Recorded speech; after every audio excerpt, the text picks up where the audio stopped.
Mediation is not compulsory. It might become so in the course of the reforms, subject to leave being granted by a judge in a case that is immediable. There are a few. Mediation is nevertheless strongly encouraged. The judges, while undertaking case management, strongly encourage parties to go to mediation. Many parties will approach the court and say, look, this case is incapable of being solved.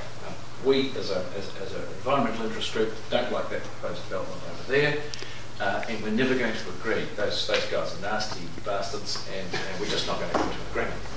But you'd be surprised how often, once you get into mediation and have the assistance of a skilled facilitator, how at the very least issues can be narrowed and some put aside by way of agreement to narrow the ultimate scope of a hearing, and thus save time and cost for parties, or even, surprisingly, resolution arrived at, inclusive of some side agreements that don't get to the judge for ultimate sign-off for the mediation. Identification of issues that are truly in dispute and relevant in the proceedings is critical to both mediation and court hearing work. Matters discussed in mediation are confidential to the parties. Only the written signed outcome from mediation gets reported to the court, that is the judges, and documentation that is exchanged in mediation is likewise confidential. So if you get into a mediation and you think it's desirable to make some particular offer to try and resolve a case and it's not accepted, you will not find, or you will find the judge dealing very firmly with another party who then tries to rock up in court and say, well, Mr. X said in mediation that he would accept this deal, and now he's being tougher. We're not interested in that. Mediation is confidential for a purpose. It's there to encourage parties to resolve disputes, and if we were to unpick the confidentiality, that would provide a discouraging feature. If the case settles or partly settles, the parties draw up a consent memorandum that is delivered to the case managing judge for consideration. Most of those get signed off by us, but not all. We need to ensure that the purpose of the Act in Part 2, Sustainable Management of Natural and Physical Resources, is being served.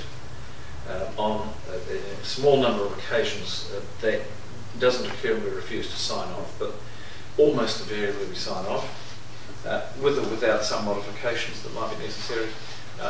We also insist on ensuring that the settlement that comes to us, exclusive of any side agreements that don't come to us, is within the pleadings in the case, that is set up by the original application for consent or the plan change that's proposed by the council, the submissions or further submissions to the council, the appeal itself, the 274 notices, what I call the pleadings.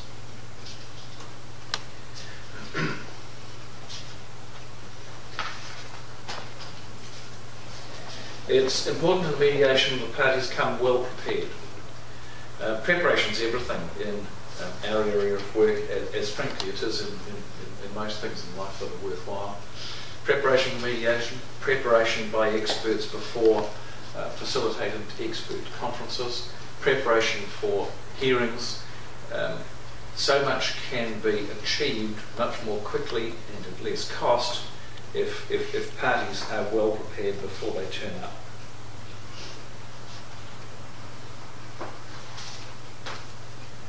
I am moving fairly quickly through the paper on mediation. I do commend you to read the detail of it.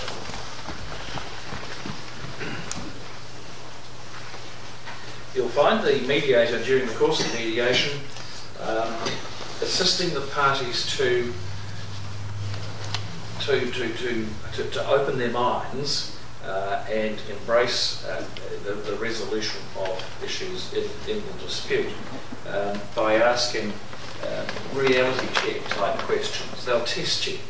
They'll ask questions like this: how much compromise by each party is it worth to avoid the next step? Next step being the cost of hearing. Or if I hold out, am I likely to win next time round in court in that next step? What altered design could I accept for some proposal? What will the costs to me and or other parties be if we go to hearing, etc.? There are many of these.